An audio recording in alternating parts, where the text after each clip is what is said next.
এই যে অভিযোগ করেন হুজুর দোয়া কবুল হয় না, দোয়া কবুলের প্রসিডিউর আছে। প্রসিডিউর নাম্বার 1, অজু অবস্থায় দোয়া করবেন। অজু অবস্থায়, কি অবস্থায়? ফি হালাতি তাহারা, আপনি পবিত্র, এই দোয়া আল্লাহ শুনে বেশি। সুবহানাল্লাহ পড়েন।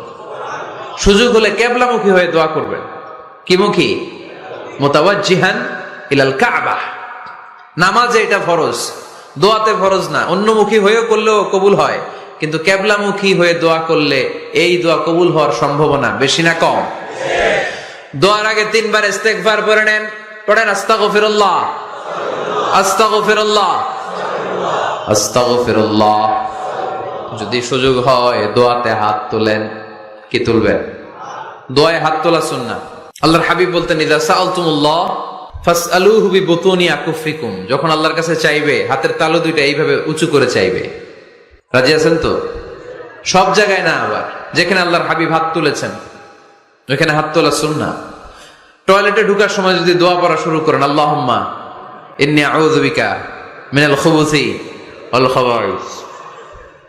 আল্লাহ, যত শয়তান ভূত পেতনি আছে পানাহ চাই। ওইখানে কি আমরা হাত তুলি এরকম? ওইটাও তো দোয়া। কথা বলেন। তাহলে সব জায়গায় না, যেখানে আল্লাহর হাবিব হাত তুলতেন ওইখানে হাত তোলা সুন্নাহ। হাত তুলবেন, হাত তুললে আল্লাহ খুশি হয়। আমরা তো এতটুকু তুলি। আল্লাহর হাবিব সাল্লাল্লাহু আলাইহি ওয়াসাল্লাম মাঝে মাঝে আবেগে হাত তুলতে তুলতে এরকম করতে করতে করতে এইভাবে তুলতেন। সুবহানাল্লাহ পড়েন। আরাফার ময়দানে এইভাবে হাত তুলেছেন। বৃষ্টির জন্য যখন দোয়া চাইতেন এরকম হাত তুলতে তুলতে এইভাবে তুলে ফেলতেন। আল্লাহুম্মা আসকিনা গাইসান মুগীসান মারিআন মুরিআন নাফিআন গায়রা দার আজিলান গায়রা আজিল। আল্লাহ, তুমি বৃষ্টি দাও, কল্যাণকর বৃষ্টি, যেই বৃষ্টিতে আমাদের জন্য রিজিক আসবে, যেই বৃষ্টির মাধ্যমে গবাদি পশুর রিজিক আসবে, এরকম কল্যাণকর বৃষ্টি দাও, তাড়াতাড়ি দাও, দেরি করো না। পড়েন আমিন।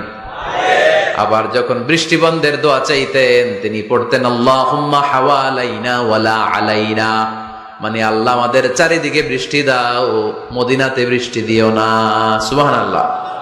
এই দোয়াগুলো আপনারা করবেন। আল্লাহর হাবিব সাল্লাল্লাহু আলাইহি ওয়াসাল্লাম মসজিদে নববীতে জুমার খুতবা দিচ্ছেন।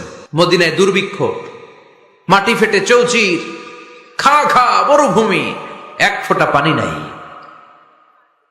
আল্লাহর হাবিব সাল্লাল্লাহু আলাইহি ওয়াসাল্লাম মিম্বারে দাঁড়িয়ে খুতবা দিচ্ছেন। এক সাহাবী এসে বলে, ইয়া রাসূলুল্লাহ, একটু দোয়া করেন, বৃষ্টির দোয়া। আল্লাহর হাবিব সাল্লাল্লাহু আলাইহি ওয়াসাল্লাম খুতবা বন্ধ করে দিয়ে দোয়া করা শুরু করে দিলেন। বাকি সাহাবারা বর্ণনা করলো, আল্লাহ রাসূল দোয়া করতে দেরি, মুহূর্তের মধ্যে ঝমঝম করে মদিনাতে বৃষ্টি নাজিল শুরু হয়ে গেল।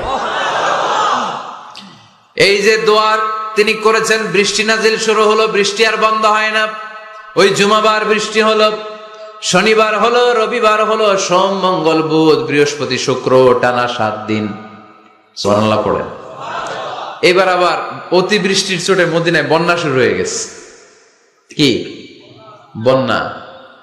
পরের জুমাবারে ওই সাহাবী আবার খুতবার সময় আয়েশা হাজির। আয়েশা বলে, ইয়া রাসূলুল্লাহ, আর দরকার নাই, আর দরকার নাই, অনেক হয়েছে, এবার একটু বন্ধের দোয়া করেন। কিসের দোয়া? বৃষ্টির বন্ধের দোয়া। গত সপ্তাহে বৃষ্টির জন্য দোয়া, 1 সপ্তাহের ব্যবধানে বৃষ্টি বন্ধের দোয়া। আল্লাহর হাবিব আবার হাত তুলে দোয়া করলেন, আল্লাহুম্মা হাওয়ালাইনা ওয়ালা আলাইনা। আল্লাহ, আর লাগবে না, হাওয়ালাইনা, আমাদের চারিপাশে দেন, পাহাড় পর্বতে দেন, মদিনাতে দিয়েন না। সাহাবারা বললেন, জুমার নামাজ পড়ে বের হয়ে দেখি পুরো মদিনার চারদিকে মেঘের একটা এরকম চাকতি, চারদিকে মেঘ, মাঝখানে নীল আকাশ আমরা দেখতে পেলাম। মদিনার জমিন 1 ফোঁটা বৃষ্টি নাই। ওই যে দূরে তুফান, ওই পাশে থান্ডার, বজ্রপাত, ওইদিকে বৃষ্টি, ওই যে ওদিকে বৃষ্টি। মদিনা শহরের মধ্যে বৃষ্টি নাই, এই চাকতির মাঝখান দিয়ে আমরা নীল আকাশ আর সূর্যের প্রভা দেখতে পেলাম। বিশ্বনবীর দোয়ার বরকত। হাত তুলে দোয়া করবেন, সব জায়গায় না, যেখানে আল্লাহর হাবিব করেছেন। দোয়া হাত তুলেও করা যায়, হাত না তুলেও করা যায়। যেভাবে আল্লাহরে ডাকেন তিনি শোনেন কিনা। আল্লাহর হাবিব বলতেন, ইন্নাল্লাহা হাইয়ুন কারীম। আল্লাহর হাবিব বলতেন, কেউ যদি হাত তুলে আল্লাহর কাছে দোয়া করে আর চায়, ওই হাত ফিরিয়ে দিতে আল্লাহর নাকি লজ্জা লাগে। সুবহানাল্লাহ কইতে পারলেন না? আবার দোয়া যখন করবেন আল্লাহর নামগুলো উচ্চারণ করে দোয়া করবেন। আল্লাহর অনেকগুলো সুন্দর নাম আছে না নাই? ইন্না লিল্লাহি 99 ইসমা। আল্লাহর রয়েছে 99টা সুন্দর সুন্দর নাম। এই নামগুলো যে মুখস্থ করবে, নামের হক যেই ব্যক্তি আদায় করবে, তারে জান্নাতের মালিক বানায় দিবে কে? দোয়া যখন করবেন আল্লাহর আসমাউল্লাহিল হুসনা গুলো বলে বলে আল্লাহরে ডাকবেন। আল্লাহর একটা সুন্দর নাম আছে আর রহমান। কি নাম? মানে দয়ালু। রহমান মানে কি? দয়াময়। রহমান শেখালেন কোরআন, বানালেন ইনসান, শেখালেন বায়ান। দয়াময় রহমান শেখালেন কোরআন, বানালেন ইনসান, শেখালেন বায়ান। দয়াময় রহমান শেখালেন কোরআন, বানালেন ইনসান, শেখালেন বায়ান। সুবহানাল্লাহ পড়ে। দয়াময় মেহেরবান, তিনি রহমান। এজন্য দোয়ার শুরুতে তারা ডাকেন, বলেন ইয়া রহমান। সবাই পড়েন ইয়া রহমান, ইয়া রহিম, ইয়া গফুর, ইয়া গফফার, ইয়া সত্তার, ইয়া জব্বার। দোয়ার শুরুতে এই নামগুলো ধরে ধরে যদি আবেগ নিয়ে, ভালোবাসা নিয়ে আল্লাহরে ডাকেন, দোয়া কবুল করে নিবে কে? এই দোয়ার মাঝখানে যদি এক ফোঁটা চোখের পানি ফেলতে পারেন, কবুল হবে? কবুল করবে কে? চোখের পানি ফেলবার চেষ্টা করবেন। নিজেকে যত ছোট করে আল্লাহর কাছে উপস্থাপন করা যায়, যত ছোট করা যায় নিজেকে। আল্লাহর হাবিব সাল্লাল্লাহু আলাইহি ওয়াসাল্লাম, মহাবিশ্বের শ্রেষ্ঠতম মানুষ, তিনি দোয়ার সময় আল্লাহরে বলতেন, আল্লাহুম্মা ইন্নী আবদুক, আল্লাহ আমি আপনার দাস, আমি আপনার গোলাম। ওয়াবনু আবদিক, গোলামের ঘরের গোলাম। ওয়াবনু আমাতিক, দাসীর ঘরের গোলাম, বান্দির ঘরের গোলাম। আমার বাবা আব্দুল্লাহ আপনার গোলাম, আমার মা আমেনা আপনার দাসী। সুবহানাল্লাহ পড়বেন না? কিভাবে নিজেকে ছোট করতে হয় আল্লাহর হাবিব সাল্লাল্লাহু আলাইহি ওয়াসাল্লাম ছোট করতেন। গুনার কথাগুলো স্মরণ করবেন, আল্লাহরে বলবেন, আল্লাহ আমি ছাড়া তোমার অনেক বান্দা আছে, কিন্তু তুমি ছাড়া আমার আর কেউ নাই। ঠিক কিনা? এইভাবে যত ছোট করে নিজেকে উপস্থাপন করা যায় দোয়াতে, এই দোয়া কবুল করে নেবে কে? এরপরে সম্মিলিত যদি দোয়া হয়, যিনি দোয়া করবেন তার প্রতিটা দোয়ার পরে আমিন বলা সুন্নাহ। যদি কেউ দোয়া করে রব্বানা আতিনা ফিদ দুনিয়া হাসানাহ ওয়া ফিল আখিরাতি হাসানাহ ওয়া কিনা আযাবান নার, তখন সবাই কি বলবেন? এই পদ্ধতিতে যদি আপনি দোয়া করেন, আল্লাহর কাছে প্রার্থনা করেন আর ফরিয়াদ করেন, আপনার দোয়া কবুল করবে কে? যখনই দোয়া করেন আপনার ডাকগুলো শোনে কে? তারপরেও বিশেষ কিছু সময় আছে, বিশেষ কিছু মুহূর্ত আছে, ওই মুহূর্তগুলোতে দোয়া করলে দোয়া কবুল করে কে? এর মধ্যে একটা মুহূর্ত হলো তাহাজ্জুদের মুহূর্ত। কিসের মুহূর্ত? তাহাজ্জুদ পড়েন তো আপনারা? হ্যাঁ, এখন আওয়াজ নাই গলায়। পড়ি?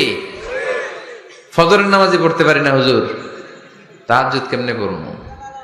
وَمِنَ اللَّيْلِ فَتَهَجَّدْ بِهِ نَافِلَةً لَكَ عَسَىٰ أَن يَبْعَثَكَ رَبُّكَ مَقَامًا مَحْمُودًا।